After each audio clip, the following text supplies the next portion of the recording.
Hey y'all, welcome back. My name is Sarah and I make videos about movies. Today I wanted to talk about The Snowman. Did you guys watch The Snowman?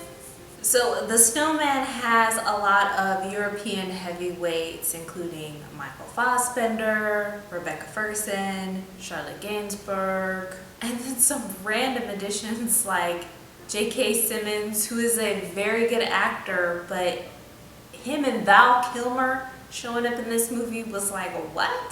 This came out a few years ago, so I feel free to talk about it, you know, from beginning to end. But this video is not going to be that long because it's not that interesting. This is another crime thriller, another cat and mouse style crime thriller that I think is supposed to be kind of gritty, like The Girl with the Dragon Tattoo, the Swedish version, not the American version. Like disturbing, underworld type of grimy sort of storyline to it. Our main protagonist is a fall from grace detective, and by fall I mean he fell down a flight of steps. He was once quite prestigious, and then he lost a case and then lost his mind. He just sort of lost his way to the point where he is a drunk. And I don't mean like he's a functional drunk who can still hold that badge and say, you know, I'm a detective with some kind of something pulled together. I mean, it's one thing to be drunk at home. You know, it's a whole nother thing to be sprawled out on a sidewalk drunk. So that right there, I was like, woo, that's a whole other kind of thing we're dealing with. And I don't believe that anybody would be able to stay employed if they were that drunk in public anywhere on the planet Earth. So we have the fallen from grace detective who's like separated or divorced from his wife. And then you have the up-and-coming, like, bright-eyed, bushy-tailed detective who is trying to make a name for herself. She really wants to prove herself by cracking the case. And the case being the disappearance and murders of several women. And they all have the same kind of calling card, which is a creepy snowman sitting in the front yard.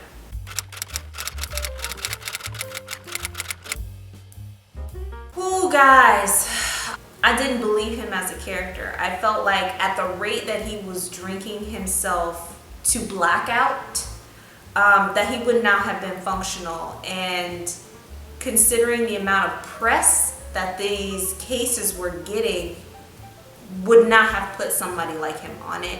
The up-and-coming, bright-eyed, energetic young detective sort of doing all the work while he just sort of nurses one hangover to another one was annoying to me and didn't make no sense, because if she wanted the credit, this was not the way that she was going to get it done.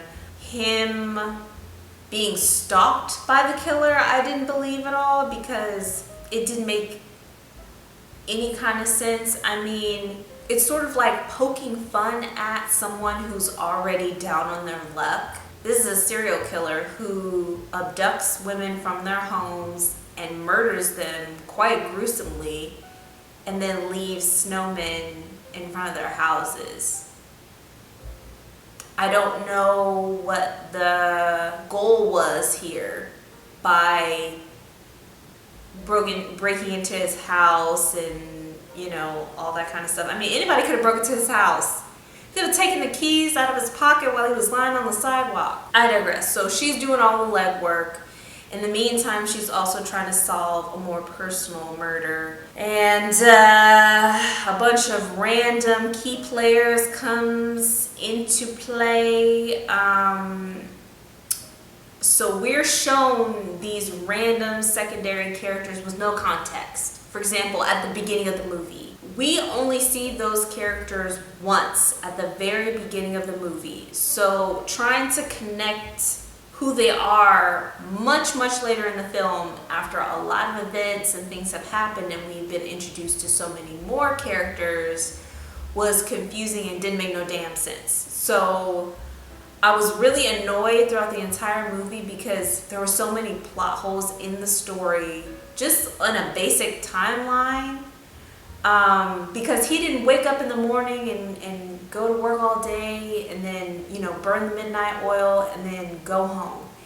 He started drinking in the afternoon, wake up, and you weren't sure if it was still night or if it was the next day. So it was kind of hard to figure out how time was passing, like at what rate was time passing. Him noticing things didn't make no damn sense because he was drunk all the time. Even if he was like residual drunk, the level that he would have had to be operating at in order for me to believe that him semi-drunk most of the time, I would need to be convinced of that beforehand. So I would need to see him at the top and see like how he was making connections and all of that before I see him at the very bottom, which is where he is right now. He has a whole child. I didn't believe that. I didn't believe he was somebody's husband. Never mind somebody's father. That was bizarre and didn't feel authentic at all. Him getting his partner killed, that felt authentic. He wasn't paying attention to nothing. She was the one making connections and taking the risks and going in where she thought was necessary because she wasn't getting the support that she needed. The whole motivation for the murders was stupid. And I mean that. It was dumb. It wasn't believable. It wasn't so shocking or controversial that I just don't get it. It just didn't make no damn sense. It was him targeting these women, the women's sin, like the reason why they were targeted. Even with what we know about the killer, it's still, the connections were not there. I just felt like with the millions of dollars that they spent to have this movie made and the absolutely gorgeous winter scenery, amazing shots of the snow and lakes and the buildings and everything, they were trying to squeeze in too much in a storyline that wasn't structured to support it. Human trafficking and a serial killer and, you know, past crimes and revenge and oh my god. And then do y'all remember seeing the pest guy dancing in the background in his house, still there when he shows back up, and then just like running out like hee hee hee. The man didn't change his locks or nothing, so clearly he didn't have a lot to live for. But I didn't get his connection to his wife. I didn't get his connection to his child, and I thought his name was ridiculous. Over and over they try to emphasize the grittiness, the harshness of the environment and the people and the system, and I'm like, you're doing too much with not enough, or you're trying to do a lot but there's not enough to build on that. Like, Harry to us as the audience is a drunk. To the characters, he was somebody, but you did not take the time to prove that to us. So they treat him with a certain, you know, level of deference, obviously, because he's still employed, even though he's a on the street drunk. I just didn't buy it. I didn't buy any of it. I didn't buy people leaving their doors unlocked for no reason. At the exact same time that all of this is happening, the discovery of a human trafficking ring, didn't buy that at all.